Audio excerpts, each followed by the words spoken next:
ना संघर्ष ना तकलीफ तो क्या मजा है जीने में। बड़े बड़े तूफान थम जाते हैं जब आग लगी हो सीने में, जब आग लगी हो सीने में। प्यारे दोस्तों, मैं बाबूराम पटेल आप सबका अपने YouTube चैनल बायोलॉजी जोन में आज एक बार फिर से स्वागत करता हूं। तो दोस्तों, आज चलिए फिर से हम लेकर उपस्थित हैं आपका अपना वही प्रैक्टिस सेट, दमदार प्रैक्टिस सेट। और आज का यह प्रैक्टिस सेट इकोलॉजी पर होने वाला है। तो चलिए देख लिया जाए आज का पहला प्रश्न क्या कह रहा है मेरे दोस्त। पहले प्रश्न की तरफ बढ़ते हैं। देखिए, पहला प्रश्न कह रहा है कि पारिस्थितिकी तंत्र, इकोसिस्टम का नाम सबसे पहले किसने दिया, यानी who first give the name ecosystem. Ecosystem नाम सबसे पहले किसने दिया। कह रहा है कि टेंसले ने दिया, ओडम ने दिया, लिंडरमैन ने दिया, कार्ल मोबियस ने दिया। तो इसका राइट आंसर क्या हो जाएगा मेरे दोस्त, फटाक से देखिए हम आपको बता दें यह क्वेश्चन बहुत बार आ चुका है। यह पहली बात पीजीटी 2013 में, पीजीटी 2011 में, 2009 में, 2004 में, इतनी बार यह पूछा जा चुका है। तो फटाक से बता दीजिए इसका राइट आंसर क्या हो जाएगा। देखिए, इसका राइट आंसर है क्या, एजी टांसले। ठीक है, Tansley is the right answer. Who first gave the name ecosystem, तो किसने दिया, टांसले ने दिया। देखिए, हम आपको बता दें इकोसिस्टम जो नाम है एजी टांसले ने ही दिया था।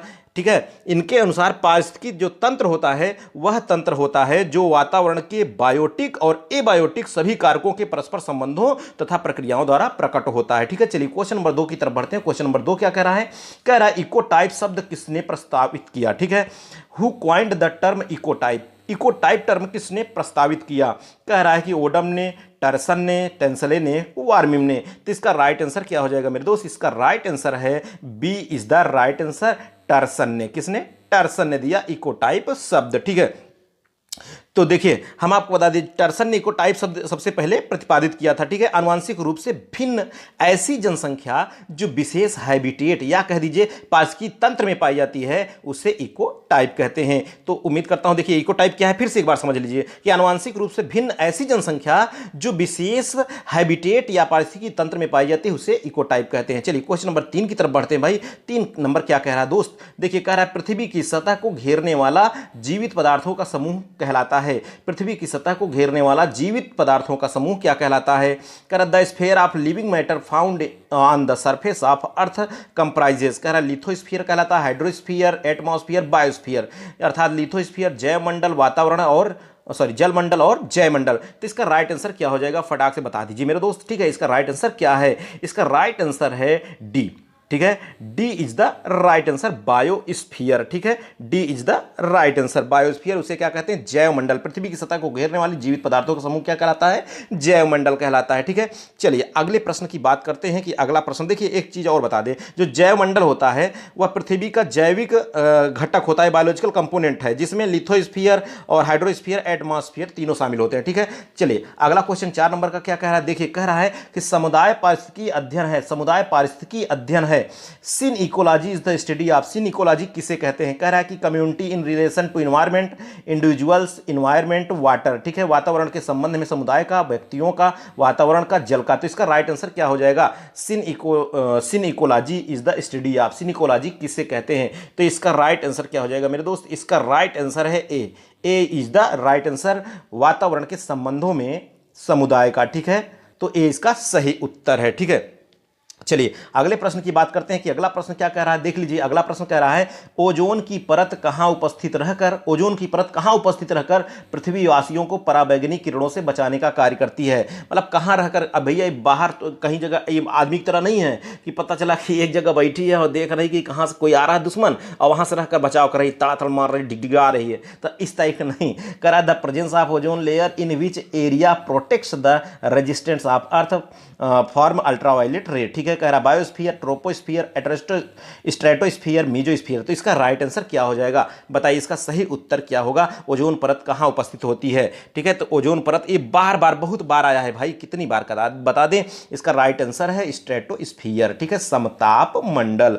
और जो समताप मंडल होता है हम आपको बता दें कि ओजोन परत, देखिए ओजोन परत मुख्यतः समताप मंडल के निचले हिस्से अर्थात पृथ्वी से लगभग 20 से 30 किलोमीटर में पाई जाती है। ठीक है, कितना, 20 से 30 किलोमीटर में लगभग यह पाई जाती है। चलिए क्वेश्चन नंबर 6 की तरफ बढ़ते हैं। क्वेश्चन नंबर 6 क्या कह रहा है, कह रहा ओजोन दिवस मनाया जाता है। ओजोन दिवस कब मनाया जाता है, फटाक फटाक बताइए, फटाक फटाक बताइए। कह रहा है कि जनवरी 30 को, अप्रैल 21 को, सितंबर 16 को, दिसंबर 25 को, ऐसा उल्टा पुल्टा दे दिया है। इसको देना चाहिए 30 जनवरी को, 21 अप्रैल को, 16 सितंबर को, 25 दिसंबर, कोनो बात नहीं है। आपका उत्तर सही होना चाहिए, समझ रहे हैं। Ozone day is observed on, ozone परत का ओजोन दिवस कब मनाया जाता है? 16 सितंबर को। सी इज द राइट आंसर, 16 सितंबर को, ठीक है। चलिए अगला प्रश्न हमारा क्या कह रहा है, अगले प्रश्न की ओर हम बढ़ते हैं कि अगला प्रश्न क्या कह रहा है। 7 नंबर का कह रहा है कि वायुमंडल में एकमात्र गैस जो सूर्य की खतरनाक विकिरण को अवशोषित करती है, वायुमंडल में एकमात्र गैस जो सूर्य की खतरनाक विकिरण को अवशोषित करती है वह है कौन सी है भाई? वायुमंडल में एकमात्र गैस जो सूर्य की खतरनाक विकिरण को अवशोषित करती है, ठीक है भैया। सूर्य से खतरनाक विकिरण निकलती, हाँ हाँ हाँ निकलती भाई। कह रहा है कार्बन डाइऑक्साइड है, ओजोन है, कि नाइट्रोजन है, कि नाइट्रस ऑक्साइड है। तो इसका राइट आंसर क्या होगा, बता दीजिए इसका राइट आंसर क्या होगा। फटाक से बताइए जरा, फटाक से, हम देख भी रहे हैं, समझ रहे हैं, कमेंट कर दीजिए आप लोग तड़ातड़। तो बिल्कुल यही होना चाहिए, ओजोन, ठीक है। B is the right answer. यानी वायुमंडल में एकमात्र गैस यही है, ओजोन है, जो सूर्य की खतरनाक विकिरण को क्या करती है? अल्ट्रावायलेट रे को अवशोषित करती है, ठीक है। चलिए अगला क्वेश्चन क्या कर रहा है, 8 नंबर का कह रहा है कि बचावकारी ओजोन परत के घटने का मुख्य कारण निम्न की उपस्थिति है। बचावकारी जो ओजोन परत है भाई, ये हमारे क्या करती है? अम्ब्रेला की तरह, छाता की तरह हमारी सुरक्षा करती है। तो ये कहीं कहीं घट भी रही है, इस परत का क्षरण हो रहा है। तो कह रहा है इसका मुख्य कारण क्या है? कह रहा है क्लोरोफ्लोरोकार्बन है, कि कार्बन डाइऑक्साइड है, कि नॉक्स है, कि सल्फर डाइऑक्साइड है। तो इसका सही उत्तर क्या हो जाएगा? जो लोग इंग्लिश में जिनको समस्या होती देख लीजिए भाई आप लोग। Depletion of protective ozone layer is mainly caused due to the presence of chlorofluorocarbon, carbon dioxide, NOx और सल्फर डाइऑक्साइड। तो भाई इसका सही उत्तर क्या हो जाएगा? इसका सही उत्तर है क्लोरोफ्लोरोकार्बन, ठीक है। ए इज द राइट आंसर, ठीक है। हम देखिए बोल देते हैं भाई, यह नाम लेकर, विकल्प का नाम लेकर बोल देते हैं इज द राइट आंसर। अब हमारे इस पे कमेंट में देख रहा था, लिख रहे थे भाई सी इज द राइट आप आंसर बोलते हैं। भैया हम सी कभी बोलेंगे का कि महिला है? ऐसा नहीं है, समझ रहे हैं। चलिए बात को हमारी आप अन्यथा ना लीजिए, मजाक के तौर पर मैंने कह दिया। तो 8 नंबर का जो राइट आंसर है वो क्या है? ए। चलिए अगला क्वेश्चन क्या कह रहा है, अगले क्वेश्चन की तरफ बढ़ते हैं हम। प्रश्न नंबर 9 की तरफ बढ़ते हैं। प्रश्न नंबर 9 क्या कह रहा है? कह रहा है कि क्लोरोफ्लोरोकार्बन का अणु समताप मंडल में निम्न में से किससे क्लोरीन, फ्लोरीन तथा कार्बन में टूटता है, ठीक है। क्लोरोफ्लोरोकार्बन का अणु समताप मंडल में, स्ट्रेटोस्फीयर में, जहां ओजोन परत रहती है, निम्न में से किसके क्लोरीन, फ्लोरीन और कार्बन में टूटता है? कह रहा है रासायनिक सक्रियता, पराबैंगनी किरणों की सक्रियता के कारण, विखंडन के कारण, संलयन के कारण। तो इसका सही उत्तर क्या है भाई? इसका सही उत्तर है पराबैंगनी किरणों की सक्रियता के कारण टूटता है, समझ रहे हैं, पराबैंगनी किरणों की सक्रियता के कारण। तो B is the right answer. B का सही उत्तर क्या हो, सॉरी 9 का सही उत्तर क्या हो गया? बी। चलिए क्वेश्चन नंबर 10 की तरफ चलते हैं। 10 नंबर देख लीजिए। कह रहा है वातावरण संरक्षण पर प्रथम वर्ल्ड अर्थ समिट, ठीक है, वर्ल्ड अर्थ समिट किस देश में हुई, ठीक है। वातावरण संरक्षण पर प्रथम वर्ल्ड अर्थ समिट किस देश में हुई? कह रहा भारत में, कि ब्राजील में, कि स्पेन में, कि पेरू में? बता दीजिए, ये क्वेश्चन का आंसर बताइए क्या होगा जी। बिल्कुल ऐसा ही होना चाहिए, ठीक है। तो इसका राइट आंसर है Brazil. B is the right answer, ठीक है। B is the right answer. देखिए संयुक्त राष्ट्र संघ द्वारा वातावरण संरक्षण पर प्रथम पृथ्वी शिखर सम्मेलन, या कह दीजिए कि वर्ल्ड अर्थ समिट जो होती है, वर्ष 1992 में रियो डी जेनेरियो में आयोजित किया गया था, ठीक है। चलिए अगला जो क्वेश्चन है, अगले क्वेश्चन की तरफ बढ़ते हैं। क्वेश्चन नंबर अगला क्या कह रहा है, और क्वेश्चन नंबर अगले की तरफ बढ़ने से पहले हम आपके लिए 2 लाइन कहना चाहेंगे कि कभी जो है आप लोग अपनी हिम्मत को नहीं छोड़िएगा, ठीक है। तो देखिए हम आपको बताते हैं कि किसी ने 2 लाइन कहा है कि मत सोच कि तेरा सपना क्यों पूरा नहीं होता, मत सोच कि तेरा सपना क्यों पूरा नहीं होता, हिम्मत वालों का इरादा कभी अधूरा नहीं होता, जिस इंसान के कर्म अच्छे होते हैं उसके जीवन में कभी अंधेरा नहीं होता, उसके जीवन में कभी अंधेरा नहीं होता। प्यारे दोस्तों बिल्कुल अपने तरीके से अपना कर्म करते रहिए, रात दिन एक कर दीजिए। ये ना देखिए कि दिन है कि रात है, ऊंच है कि नीच है, धूप है कि छाँव है, कुछ नहीं, आप बिल्कुल परीक्षा को ही अपना टारगेट बनाइए, ठीक है। चलिए क्वेश्चन नंबर 11 क्या कह रहा है? कह रहा मानवीय पर्यावरण पर प्रथम संयुक्त राष्ट्र सम्मेलन स्टॉकहोम में किस वर्ष में हुआ था, ठीक है।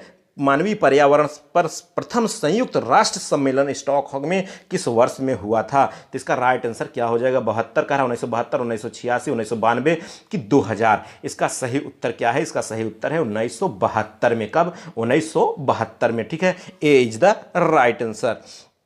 चलिए अगला प्रश्न क्या कह रहा है, अगले प्रश्न की तरफ ही भी हम बढ़ लेते हैं। और फटाफट थोड़ा सा वीडियो को भी आप लोग लाइक भी करते रहिए, जिससे हमारा भी हौसला बढ़े भैया। हमने बार बार कहा है, ठीक है, उससे क्या होता है, एक ऊर्जा सी मिल जाती है, ठीक है। और वीडियो को थोड़ा सा आप फैलाइए, आप लोग थोड़ा सा मदद करिए, शेयर भी करिए। संख्या दिखे, अगर संख्या दिख गई ना तो मैं 125 प्रश्नों की सीरीज लेकर उपस्थित हो जाऊंगा, पक्का एकदम 100% समझ लीजिए। और भी मिक्स, कुल मिला के आप कह दीजिए कि परीक्षा पैटर्न लेकर के उपस्थित हो जाएंगे, ठीक है। तो चलिए देखते, 12 नंबर कह रहा है ओजोन का निर्माण सर्वाधिक होता है। ओजोन का निर्माण सर्वाधिक होता है कह रहा भारत में कि यूरोप में, अंटार्कटिका में कि अफ्रीका में। लार्जेस्ट ओजोन फॉर्मेशन आकर in India, Europe, Antarctica, Africa. तो इसका सही उत्तर क्या होगा भाई, इसका सही उत्तर है अंटार्कटिका। जी बिल्कुल, C is the right answer, Antarctica, ठीक है। चलिए अगले प्रश्न की तरफ बढ़ते हैं। प्रश्न नंबर 13 क्या कह रहा है उसको भी देख लेते हैं, ठीक है। कह रहा है कि राष्ट्रीय वन नीति के अनुसार पहाड़ी क्षेत्रों में वनाच्छादित क्षेत्र कितना होना चाहिए। राष्ट्रीय वन नीति के अनुसार पहाड़ी क्षेत्रों में वनाच्छादित क्षेत्र कितना होना चाहिए। कह रहा 45%, 80%, 67%, 33%, ठीक है। According to national forest policy how much forest cover should be there is hill areas, ठीक है। तो इसका सही उत्तर क्या हो जाएगा मेरे दोस्त, इसका सही उत्तर है सी 67%, ठीक है। कितना, 67%, ठीक है। चलिए क्वेश्चन नंबर हम 14 की तरफ चलते हैं। कह रहा है कि नीलगिरी आरक्षित जीवन मंडल अवस्थित है। Nilgiri biosphere reserve is located at, कहाँ लोकेटेड है ऐसा कह रहा है Tamil Nadu only, Karnataka and Kerala only, Tamil Nadu and Kerala only, Tamil Nadu, Kerala and Karnataka only. तो इसका राइट आंसर क्या होगा भाई, थोड़ा सा बता दीजिए आप लोग, बिल्कुल कमेंट करके आप लोग बता ही दीजिए, ठीक है। देखिए नीलगिरी जो होता है, नीलगिरी आरक्षित जीवन मंडल बायोस्फीयर रिजर्व भारत के तमिलनाडु, केरल तथा कर्नाटक राज्यों में फैला हुआ है, ठीक है, जो कि पश्चिमी घाट के अंतर्गत आता है, वेस्टर्न घाट के अंतर्गत आता है। तो इसका राइट आंसर है डी, ठीक है। इसका राइट आंसर क्या है, डी। चलिए क्वेश्चन नंबर हम 15 की तरफ बढ़ते हैं। 15 नंबर क्या कह रहा है, कह रहा है पौधा घर प्रभाव, ग्रीन हाउस इफेक्ट। ये नाम बार बार आप लोगों ने सुना होगा, ग्रीन हाउस इफेक्ट, ठीक है, ग्लोबल वार्मिंग। तो पौधा घर प्रभाव, ग्रीन हाउस इफेक्ट निम्न का मुख्य कारण हो सकता है। कह रहा है समुद्र जल स्तर का बढ़ना, मरुस्थल भूमि का बढ़ना, मृदा अपरदन बढ़ना, बर्फ का अधिक गिरना, ठीक है। तो क्या है ग्रीन हाउस इफेक्ट का प्रभाव, ठीक है। इसका सही उत्तर क्या होगा मेरे दोस्त, इसका सही उत्तर थोड़ा सा बता दीजिए क्या होगा, ठीक है। देखिए चलिए इसका राइट आंसर क्या हो जाएगा, समुद्र स्तर का बढ़ना, ठीक है। अब कैसे, आप हमारे लेक्चर में जाएं और लेक्चर को देखें, बिल्कुल इसका एक मैं लेक्चर भी अभी देने ही वाला हूं, ठीक है। उस पर आपको पूरा डिटेल में ग्रीन हाउस इफेक्ट और एसिड रेन सब क्या होता है, ताजमहल बदरंग क्यों हो रहा है, सभी की बात करूंगा, ठीक है। चलिए क्वेश्चन नंबर 16 की बात करते हैं। कह रहा हरित गृह प्रभाव संबंधित है, ठीक है, ग्रीन हाउस इफेक्ट संबंधित। कह रहा वैश्वीकरण, हरे शैवालों से, वैश्वीकरण ताप होने से, हरे पादपों के उगाने से, घरों में सब्जियों के उगाने से। तो इसका राइट आंसर क्या हो जाएगा भाई, green house effect is related to global green algae, global warming, cultivation of green plant, cultivation of vegetable in house. तो इसका सही उत्तर क्या हो जाएगा भाई, इसका सही आंसर है global warming is the right answer, ठीक है, 16 का बी। इसका सही उत्तर क्या है भाई, इसका सही उत्तर है बी। देखिए हम आपको बता दें, एक बात आप ध्यान रखिएगा कि जो विगत कुछ वर्षों में उष्मारोधी गैसों की मात्रा वायुमंडल में बढ़ गई है, ठीक है, जिसके कारण वायुमंडल के औसत ताप में लगभग थोड़ी सी वृद्धि हो गई है, और इससे ही क्या कहते हैं, ग्लोबल वार्मिंग, ठीक है। औसत रूप से जो वृद्धि हो गई टेम्परेचर में वायुमंडल के, उसे क्या कहते हैं, ग्लोबल वार्मिंग अथवा ग्रीन हाउस प्रभाव कहा जाता है, ठीक है। और इसमें जो शामिल होती हैं गैसें, उन्हें ग्रीन हाउस गैसें कहते हैं। इन गैसों में जैसे है कार्बन डाइऑक्साइड है, क्लोरोफ्लोरोकार्बन है, नाइट्रस ऑक्साइड है, और जलवाष्प है, मीथेन है, ठीक है, ये सभी हैं। तो इसका सही उत्तर क्या है, बी। चलिए क्वेश्चन नंबर हम 17 की तरफ बढ़ते हैं। क्या है 17 नंबर का क्वेश्चन, कह रहा भूमंडलीय ताप का कारण है, global warming is caused by. Global warming किसके कारण होता है, कह रहा मानव जनसंख्या में वृद्धि नहीं, नाभिकीय विकिरण में वृद्धि नहीं, ग्रीन हाउस गैसों में वृद्धि, हाँ यही है, सी इज द राइट आंसर, ठीक है, increase in green house gas, ठीक है, 17 का सी। चलिए क्वेश्चन नंबर 18 की तरफ बढ़ते हैं। 18 नंबर कह रहा है विश्व की जलवायु को खतरा है। विश्व की जलवायु को किससे खतरा है, कह रहा O2 की बढ़ती मात्रा से, CO2 की बढ़ती मात्रा से, O3 की बढ़ती मात्रा से, उपर्युक्त में से क्यों नहीं। तो इसका सही उत्तर क्या होगा भाई, इसका सही उत्तर हो जाएगा बी, CO2 की बढ़ती मात्रा, देखिए CO2 की मात्रा जब बढ़ रही है, इंक्रीज हो रही है, CO2 की मात्रा लगातार बढ़ रही है, तभी तो भाई यहाँ पर थोड़ा सा क्या उष्मा हो रही है, उष्मा, समझ रहे हैं, जिससे क्या है ग्लेशियर की जो बर्फ है उसके पिघलने का खतरा हो जाएगा। जब पिघलेगी बर्फ तो समुद्र का जलस्तर बढ़ जाएगा, जब जलस्तर बढ़ जाएगा जलमग्न हो जाएंगे, तो वहाँ बूढ़ा सॉरी बाढ़ और सूखा, भूकंप, ये सभी आने की संभावना बहुत ज़्यादा हो जाती है। ठीक है, चलिए क्वेश्चन नंबर 19 की बात करते हैं। 19 क्या कह रहा है उसको देखते हैं। कह रहा मिनीमाटा रोग का संबंध किससे है? मिनीमाटा, छोटकी माता, मिनीमाटा डिजीज एसोसिएटेड विथ, किससे संबंधित है? कह रहा सीसा से, पारा से, हाइड्रोजन सल्फाइड से, सल्फर डाइऑक्साइड। एक ब्लू बेबी सिंड्रोम आता है, एक मिनीमाटा डिजीज आता है, बहुत आते हैं भाई, समझ रहे हैं। तो मिनीमाटा रोग किससे संबंधित है? कह रहा लेड से कि मरकरी से, हाइड्रोजन सल्फाइड से कि सल्फर डाइऑक्साइड से। तो इसका सही उत्तर क्या है बता दीजिए, इसका सही उत्तर क्या है भाई? इसका सही उत्तर हम आपको बताते हैं, इसका सही उत्तर है पारा, Hg। ठीक है, Hg मरकरी, पारा। ठीक है, मिनीमाटा रोग किससे संबंधित है? पारा से, आप कह दिए Hg से। ठीक है, देखिए मिनीमाटा जो रोग होता है जल प्रदूषण से संबंधित है। किससे? जल प्रदूषण से संबंधित है मिनीमाटा। इसका कारण फैक्ट्री के अपशिष्ट मरकरी का पानी में निर्मुक्त होना है। यह जल में पारे की उच्च सांद्रता से होती है। ठीक है, चलिए क्वेश्चन नंबर हम 20 की तरफ बढ़ते हैं। क्वेश्चन नंबर 20 क्या कह रहा है? कह रहा मिनीमाटा रोग जो कि जापान में जल प्रदूषण के कारण, अब देखिए जल प्रदूषण फैला था ना, जल प्रदूषण के कारण फैला था। इसका कारण क्या है? अभी मैंने बताया क्या है। कह रहा सीसा है कि साइनाइड है कि पारा है कि मिथाइल आइसोसाइनेट है?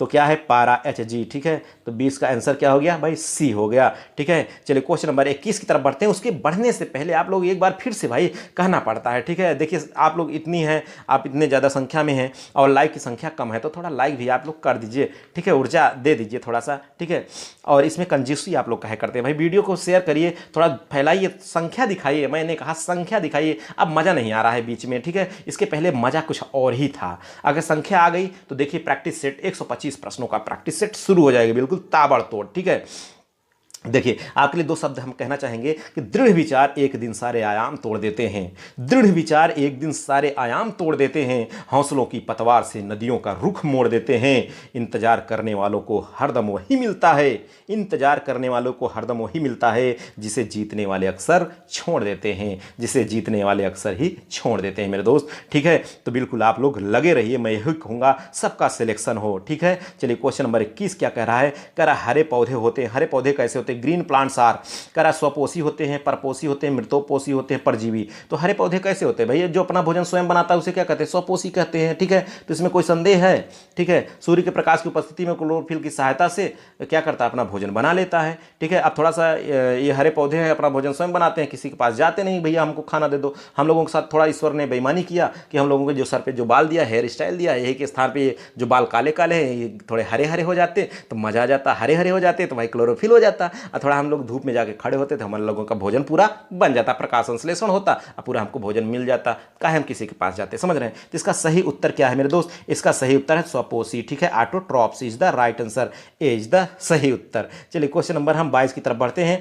कह रहा है कि निम्नलिखित में से कौन सा उत्पादक किस श्रेणी में आता है? उत्पादक, देखिए एक होता है उत्पादक, उपभोक्ता, समझ रहे हैं? तो उत्पादक कौन होता है? कह रहा है पादप होता है, पादप प्लवक होता है कि नीम होता है कि ये सभी? भैया पादप भी उत्पादक है, नीम भी उत्पादक है, पादप प्लवक भी उत्पादक है, तो इसका सही उत्तर क्या हो जाएगा? डी, ये सभी। ठीक है, ये सभी, D is the right answer. चलिए अगला क्वेश्चन क्या कर रहा है? अगले क्वेश्चन की तरफ बढ़ते हैं भाई। अगले क्वेश्चन की तरफ कह रहा है उत्पादक प्रोड्यूसर हमेशा होते हैं। प्रोड्यूसर हमेशा क्या होते हैं? कह रहा शाकाहारी होते हैं कि मांसाहारी होते हैं कि जीवाणु होते हैं कि हरे पौधे? बताइए इसका उत्तर क्या होगा भाई? उत्पादक जो प्रोड्यूसर होते हैं हमेशा क्या होते हैं? अब उत्पादक तो मैंने बता दिया पेड़ पौधे हैं, अब एक ठो पेड़ है और उत्पादक है, समझ रहे हैं? उत्पादक है, कह रहा है कि उत्पादक है और यहाँ हम इसको जो है देख रहे हैं, इसे टुकुर टुकुर देख रहे हैं भैया। चलो बता दो ये क्या है? कह रहा है कि मांसाहारी है, पेड़ मांसाहारी है कि शाकाहारी है कि जीवाणु है? कुछ कौन है? हरे पौधे हैं। कैसे हैं उत्पादक? कैसे होते हैं? हरे पौधे हैं, ग्रीन प्लांट। ठीक है, 23 का आंसर क्या हो गया? डी। चलिए क्वेश्चन नंबर 24 की बात करते हैं। कह रहा है गहरे सामुद्रिक पानी में ऊर्जा का मुख्य स्रोत हो सकता है? ले बाहर नहीं, गहरे सामुद्रिक पानी में ऊर्जा का मुख्य स्रोत क्या हो सकता है? The main source of energy in deep sea water can be, कह रहा सूर्य का प्रकाश, जल विद्युत, हाइड्रोथर्मल वेंट, जीवाश्म। तो इसका राइट आंसर क्या है भाई? ठीक है, इसका राइट आंसर है सी, हाइड्रोथर्मल वेंट। अब आप समझ रहे होंगे, सोच रहे होंगे ये क्या है? देखिए मैं बताता हूँ। जीवित कोशिकाओं में उपापचय को सुचारू रूप से चलाने के लिए ऊर्जा की आवश्यकता होती है, आप जानते ही हैं। ठीक है, जीवित कोशिकाओं में अब यदि जीव द्रव्य जीवन का भौतिक आधार है तो उपापचय जीवन का कार्यकी आधार है। ठीक है, कैसा है? कार्यकी आधार है। पृथ्वी पर सभी जीवधारी ऊर्जा के लिए प्रत्यक्ष या परोक्ष रूप से सूर्य की ऊर्जा पर ही निर्भर होते हैं, किंतु हाल ही में कुछ वैज्ञानिकों ने ऐसा बताया कि गहरे समुद्री पानी में ऊर्जा का जो स्रोत होता है हाइड्रोथर्मल वेंट होता है, जिसमें जीवधारी अपना भोजन कीमोसिंथेटिक प्रक्रिया के माध्यम से प्राप्त करते रहते हैं। चलिए क्वेश्चन नंबर 25 की तरफ बढ़ते हैं। 25 नंबर क्या कह रहा है? कह रहा है एक पारिस्थितिक तंत्र में संबंधों को प्रदर्शित किया जा सकता है। कह रहा है पारिस्थितिक तंत्र में किससे संबंधों को प्रदर्शित किया जाता है? ऊर्जा के पिरामिडों द्वारा, बायो मास के पिरामिडों द्वारा, संख्याओं के पिरामिडों द्वारा की उपर्युक्त सभी।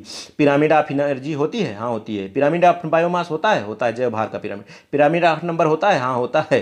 तो इसका उत्तर क्या हो जाएगा? इसका उत्तर तो भाई क्या बताइए फटाक से, इसका उत्तर क्या होगा? इसका उत्तर जी बिल्कुल डी ही होगा। ठीक है, डी, उपर्युक्त सभी। एक पारितंत्र में संबंधों को सभी प्रदर्शित करते हैं, समझ रहे हैं। चलिए क्वेश्चन नंबर 26 की बात करते हैं। 26 नंबर क्या रहा है कि नंबर जैव मात्रा एवं ऊर्जा के संदर्भ में जो आपसी रिश्ता होता है उसको एक आरेख के रूप में प्रदर्शित किया जाता है, वह क्या कहलाता है? वो आरेख क्या कहलाता है? कह रहा सहजीविता, सहोपकारिता, पिरामिड, परजीविता। ठीक है, देखिए जैव मात्रा, जैव भार, ऊर्जा का पिरामिड और नंबर का पिरामिड, ये सभी जो आरेख प्रदर्शित करते हैं उसको क्या कहते हैं भाई? ऐसा कह रहा है, क्या कहते हैं उसको? तो इसका सही उत्तर क्या है? पिरामिड कहलाता है ना। अभी मैंने बताया कि pyramid of biomass, pyramid of number, ये सभी तो पिरामिड कहलाता है। क्या कहलाता है? पिरामिड। ठीक है, चलिए क्वेश्चन नंबर 27 की तरफ बढ़ते। क्वेश्चन नंबर 27 क्या कह रहा है? कह रहा है एक पारिस्थितिक तंत्र में पिरामिड का शीर्ष प्रदर्शित करता है। जो पिरामिड है ऐसे पिरामिड, ठीक है, शंकु के आकार का। आप जानते हैं कि यहाँ नीचे क्या रहेगा? उत्पादक रहेगा, फिर उपभोक्ता रहेगा, प्राथमिक, फिर द्वितीयक, फिर सर्वोच्च रहेगा।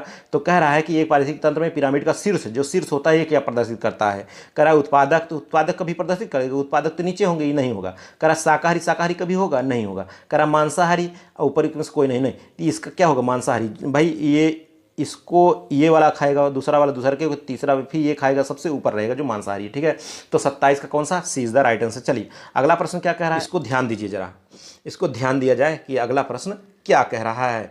पढ़िए इस प्रश्न को। कह रहा है पौधों से प्रारंभ होने वाली खाद्य श्रृंखला जो छोटे जानवरों से बड़े जानवरों की ओर बढ़ती है। मतलब छोटे जानवरों से किधर बढ़ती है? बड़े जानवरों को। मतलब टिड्डी उड्डी को टिड्डी खाई घास को, टिड्डी को खाए मेढक, मेढक को खाए कौन? सर्प, सर्प को खाए बाज। समझ रहे हैं? बड़े जानवरों की तरफ जब बढ़ती है, कह रहा है इसे क्या कहते हैं? कह रहा है डिट्रेसर खाद्य श्रृंखला की, परजीवी खाद्य श्रृंखला, प्रीडेटर खाद्य श्रृंखला, मृतोपजीवी खाद्य श्रृंखला। तो क्या कहलाता है भाई? इसका सही उत्तर क्या हो जाएगा? बता दीजिए। इसका सही उत्तर है प्रीडेटर फूड चेन। क्या कहलाता है? प्रीडेटर खाद्य श्रृंखला कहलाता है। ठीक है, प्रीडेटर खाद्य श्रृंखला। अब ये है क्या भाई? प्रीडेटर खाद्य श्रृंखला उत्पादक पौधों से प्रारंभ होकर शाकाहारी छोटे जंतुओं से मांसाहारी बड़े जीवों की ओर बढ़ने वाली श्रृंखला ही क्या कहलाती है? प्रीडेटर खाद्य श्रृंखला कहलाती है। जबकि जो मृत खाद्य पदार्थों से शुरू होकर मृतोपजीवी पौधों तथा डिट्रियोरस जीवों की ओर बढ़ने वाली श्रृंखला को क्या कहते हैं? उसको कहते हैं डेट्राइटस खाद्य श्रृंखला। ठीक है, चलिए अगला क्वेश्चन क्या है 29 नंबर का, उसको भी देख लेते हैं। कह रहा है पोषण रीति बनती है। पोषण रीत, trophic level are formed by, किसके द्वारा ट्रॉफिक लेवल बनता है? केवल पौधों से, केवल पौधे रहेगा तो ट्रॉफिक लेवल बन जाएगा? नहीं। कह रहा केवल जंतु के द्वारा? नहीं। केवल मांसाहारी से? नहीं। आहार श्रृंखला में एक दूसरे से जुड़े जीवों से? जी बिल्कुल, एक दूसरे से जुड़े जीवों के द्वारा बनती है पोषण रीति। ठीक है, तो डी इसका सही उत्तर है। कौन सा? डी इसका सही उत्तर है। ठीक है, चलिए अगला प्रश्न क्या कह रहा है उसको भी देख लेते हैं। कह रहा है खाद्य श्रृंखला में पोषक स्तर दर्शाते हैं। खाद्य श्रृंखला में पोषक स्तर क्या दर्शाते हैं? कह रहा है क्रियात्मक स्तर को, ऊर्जा स्तर को, निक्के को, एक जात के कार्य को। Trophic level in food chain source, किसको? फंक्शनल लेवल को, एनर्जी लेवल को, नीचे को, रोल ऑफ स्पीसीज। तो किसको दर्शाते हैं खाद्य श्रृंखला में पोषक स्तर? भाई 10% जो लिंडेमान के 10% जो चल रहा है ऊर्जा वाला सिद्धांत, ठीक है, एक दूसरे से 10% ट्रांसफर होती है ऊर्जा, उसी के आधार पर तो है। तो इसका सही उत्तर क्या है? ऊर्जा स्तर को। ठीक है, किसको? एनर्जी लेवल को। खाद्य श्रृंखला में पोषक स्तर किसको दर्शाता है? ऊर्जा स्तर को दर्शाता है। ठीक है, चलिए अगला प्रश्न क्या कर रहा है, अगले प्रश्न की तरफ हम बढ़ते हैं। बढ़ने से पहले मैं आपको एक बार फिर से कहना चाहूँगा कि अपने आप को संभालिए और कभी किसी के ऊपर डिपेंड ना रहिए, तकदीर के ऊपर ना जाइए। आप अपनी मेहनत पर हमेशा विश्वास रखिए। ठीक है, क्योंकि किसी ने कहा है कि दुनिया का हर शौक पाला नहीं जाता, दुनिया का हर शौक पाला नहीं जाता, कांच के खिलौनों को उछाला नहीं जाता। मेहनत करने से हो जाती है मुश्किलें आसान, मेहनत करने से हो जाती हैं मुश्किलें आसान, क्योंकि हर काम तकदीर पर टाला नहीं जाता, हर काम तकदीर पर टाला नहीं जाता। मेरे दोस्त, तकदीर को मत कोसना, अपनी मेहनत पर आप विश्वास रखना कि सफलता जरूर मिलेगी। ठीक है, चलिए क्वेश्चन नंबर 31 कह रहा है कि कौन सा पारिस्थितिकी पिरामिड कभी उल्टा नहीं होता? बताइए कौन उस पारिस्थितिकी पिरामिड कभी उल्टा नहीं होता? कह रहा बायोमास नहीं, संख्या नहीं, ऊर्जा इनमें से कोई नहीं। हाँ बिल्कुल यही होना चाहिए। देखिए कुछ लोग घूम गए ना, अब कुछ लोग सब ज़्यादा से ज़्यादा लोग नहीं, सही उत्तर आ रहा है भाई। तो ऊर्जा का पिरामिड सदैव कैसा होता है, सीधा होता है। तो इसका सही उत्तर क्या है, सी, ऊर्जा का पिरामिड सदैव सीधा होता है। चलिए अगला प्रश्न क्या कह रहा है भाई, उसको भी देख लेते हैं। कह रहा है नंबर का पिरामिड होता है, जो नंबर होता है, नंबर का पिरामिड होता है, कैसा होता है। ठीक है, अब नंबर कह रहा है केवल खड़ा, केवल प्रतिलोमित, खड़ा में प्रतिलोमित दोनों, ऊपर कोई नहीं। Pyramid of number remains only upright, only inverted, both upright inverted, दोनों हो सकता है। ठीक है, कैसे हो सकता है, दोनों। देखिए अगर एक वृक्ष रहेगा, वृक्ष, ठीक है, वृक्ष पर रहेगा, अब वृक्ष पर उपस्थित होंगी चिड़िया, तो नंबर वाला हम देखेंगे अगर, तो यहाँ सिंगल जो है उत्पादक एक है, और चिड़िया इस पर वृक्ष पर कई बैठती हैं। अब चिड़िया के जो है पंख उंख में जूं चीलर खटमल मार ढेर सारे हो जाते हैं, कई हो जाते हैं, तो उसकी संख्या ऊपर ज़्यादा हो गई। अब वृक्ष यहाँ नीचे एक है तो उल्टा बन गया। अब बाकी आप चलेंगे जैसे ग्रास व्रास में, तो कैसा हो जाएगा, सीधा हो जाएगा। तो इसका सही उत्तर क्या है, सी, सी इज द राइट आंसर। ठीक है, चलिए क्वेश्चन नंबर अगला देखते हैं क्या है। कह रहा है कि तालाब परितंत्र में ऊर्जा का पिरामिड हमेशा होता है। तालाब परितंत्र में ऊर्जा का पिरामिड, ऊर्जा का पिरामिड आप समझ रहे हैं। कह रहा उल्टा, पहले उल्टा फिर सीधा, केवल सीधा, उपयुक्त में से कोई नहीं। तो ऊर्जा का पिरामिड आप चाहे तालाब में कह दे, चाहे जंगल में कह दे, चाहे मुनोचवा में कह दे, चाहे जिसमें कह दे, तो जो ऊर्जा का पिरामिड होता है मेरे दोस्त, वो हमेशा कैसा होता है, सीधा ही होता है। ठीक है, तो सी इज द राइट आंसर, केवल सीधा होता है। ठीक है, अगला प्रश्न क्या कह रहा है उसको भी देख लेते हैं। एक बार फिर से लाइक करिए, लाइक करिए, फटाक से करिए, नहीं मुंह से हम लाइक करेंगे, समझ रहे हैं। कह रहा है कौन सा पारिस्थितिकी पिरामिड नहीं है, कौन सा पारिस्थितिकी पिरामिड नहीं है, which of the following is not an ecological pyramid, कौन पारिस्थितिकी पिरामिड नहीं है। कह रहा संख्यक पिरामिड है, हाँ होता है। खनिज पदार्थ का पिरामिड होता है, ऊर्जा का पिरामिड होता है, ऊर्जा का पिरामिड होता है, लेकिन खनिज पदार्थ का कहाँ पिरामिड होता है। तो इसका सही उत्तर क्या हो गया, B, B is the right answer. ठीक है, अगला प्रश्न क्या कह रहा है, 35 नंबर वाला, उसको देखते हैं। कह रहा हम उपभोक्ता हमेशा होते हैं। उपभोक्ता कैसे होते हैं, जो भाई देखिए उत्पादक तो नीचे वाला हुआ है, और उसको खाने वाला, उसका खाने वाला, तो उत्पादक हो जाएगा। उपभोक्ता कैसे होते हैं, कह रहा केवल शाकाहारी होते हैं, केवल मांसाहारी, मांसाहारी एवं शाकाहारी दोनों, हरे पौधे। ठीक है, उपभोक्ता कैसे होते हैं, भाई घास को खाएगा, जो खरगोश खाएगा, हिरन खाएगा, समझ रहे हैं, तो ये कैसे होंगे, उपभोक्ता हैं। तो इसका सही उत्तर क्या हो जाएगा भाई, इसका सही उत्तर होगा बोथ हर्बीवोरस एंड कार्निवोरस। भाई खरगोशों कहलाएगा उपभोक्ता, और खरगोश को जो खाएगा भेड़िया उड़िया वो भी कहलाएगा। तो खरगोश तो शाकाहारी हो गया, भेड़ा कैसा हो गया, भेड़िया मांसाहारी हो गया। तो इसका उत्तर क्या हो जाएगा, बोथ हर्बीवोरस एंड कार्निवोरस। ठीक है, तो इसका सही उत्तर क्या हो गया, सी। चलिए अगला क्वेश्चन क्या कह रहा है भाई, अगले क्वेश्चन की तरफ बढ़ते हैं। 36 नंबर कह रहा है नेपेंथिस खासियाना घटपांडी। नेपेंथिस खासियाना कह रहा है कि प्राथमिक कैसा है, प्राथमिक उत्पादक तथा प्राथमिक उपभोक्ता, द्वितीयक उत्पादक तथा द्वितीयक उपभोक्ता। ठीक है, फिर कह रहा है प्राथमिक मांसाहारी तथा प्राथमिक उत्पादक, द्वितीयक मांसाहारी तथा द्वितीयक उत्पादक। ठीक है, तो ये क्या है नेपेंथिस खासियाना, बताइए। देखिए इसका राइट आंसर क्या है, बताइए, फटाक से बताइए भाई, आप लोग बताइए, मैं देख रहा हूँ। जी बिल्कुल, इसका राइट आंसर क्या है, इसका राइट आंसर है सी। ठीक है, सी इज द राइट आंसर। ठीक है, चलिए अगला प्रश्न देखते हैं। अगला प्रश्न क्या कह रहा है उसको भी देख लेते हैं। कह रहा है 37 नंबर, पौधों को खाने वाले शाकाहारी, पौधों को खाने वाले शाकाहारी, ठीक है, और इससे खाने वाले मांसाहारी, वो खाएगा, इसको पेड़वा खरगोश खाएगा, और खरगोशवा को भेड़िया खाएगा। निम्न श्रृंखला बनाते हैं, कौन श्रृंखला बनाते हैं, कह रहा भोजन श्रृंखला, बस खाने के जब लेके चलेंगे तो कौन श्रृंखला बनेगा, सर्वाहारी बनेगा, भोजन ज्वाल बनेगा, परस्पर निर्भरता नहीं, केवल खाना जब लेके चल रहे हैं, खाने पे मर रहे हैं, तो कौन श्रृंखला बनाएगा, भोजन श्रृंखला बनाएगा, समझ रहे हैं। चलिए अगला क्वेश्चन क्या कह रहा है भाई, उसको भी देख लेते हैं। Question number 38। ठीक है, कह रहा है कि अम्लीय वर्षा के मुख्य घटक हैं, अम्लीय वर्षा, ठीक है, अम्लीय वर्षा के मुख्य घटक कौन है। देखिए अम्ल वर्षा कोनो स्पेशल वर्षा नहीं है, जब धूल के कण वहाँ विद्यमान होंगे, अम्लीय सल्फर डाइऑक्साइड और नाइट्रोजन का ऑक्साइड रहेगा तो जल के साथ मिलेगा तो सल्फ्यूरिक अम्ल और नाइट्रिक अम्ल बनाता है, सल्फ्यूरिक अम्ल और नाइट्रिक अम्ल बनाता है। तो जब जल के साथ सल्फर डाइऑक्साइड और इस नाइट्रस का ऑक्साइड मिलता है तो सल्फ्यूरिक अम्ल और नाइट्रिक अम्ल के रूप में वर्षा नीचे आती है, इसे कहते हैं अम्ल वर्षा। ठीक है, तो इसका कह रहा है कि मुख्य घटक कौन है, सल्फ्यूरिक अम्ल और नाइट्रिक अम्ल, सल्फ्यूरिक अम्ल, हाइड्रोक्लोरिक अम्ल, ठीक है, और कह रहा है कि नाइट्रिक अम्ल, हाइड्रोक्लोरिक अम्ल, नाइट्रिक अम्ल और एसिटिक अम्ल। भैया काहे परेशान हो रहे हैं, A is the right answer, sulphuric अम्ल और नाइट्रिक अम्ल इसका सही उत्तर है। ठीक है, अम्ल वर्षा का। चलिए क्वेश्चन नंबर हम बढ़ते हैं 39 की तरफ। कह रहा वायु में सल्फर डाइऑक्साइड द्वारा प्रदूषण का सूचक है। ठीक है, कि वायु में सल्फर डाइऑक्साइड द्वारा अगर वायु में प्रदूषण हो गया तो कह रहा है का सूचक कौन है? कौन बताता है कि वायु में सल्फर डाइऑक्साइड है, प्रदूषण विद्यमान है? कौन बताता है? कह रहा है लाइकेन की फर्न, काला फफूंद, मांस।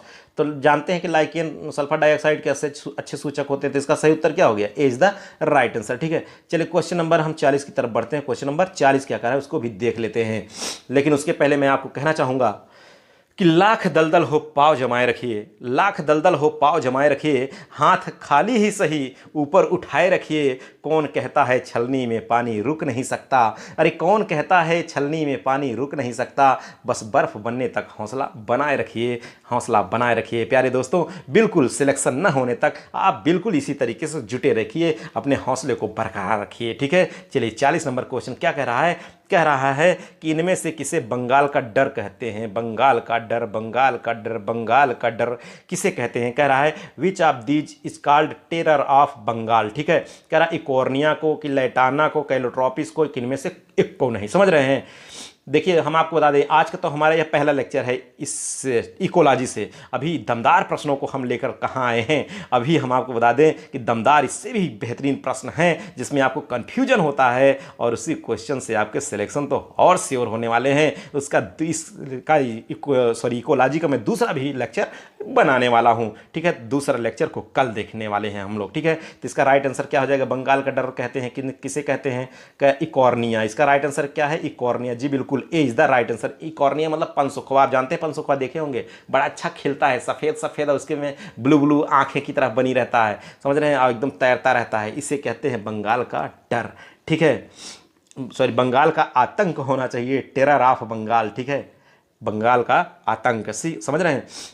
चलिए दोस्त, आज के हमारे इस लेक्चर में बस यहीं तक रखते हैं। ठीक है, और आप लोग थोड़ा सा जब भी इस सेशन को ख़त्म करें तो एक जोरदार कमेंट के साथ ख़त्म किया करें, जिससे ऊर्जा बरकरार रहे। ठीक है, तो चलिए दोस्तों, आज के हमारे इस लेक्चर में बस यहीं तक, फिर मिलेंगे नेक्स्ट लेक्चर के साथ। Okay, thank you.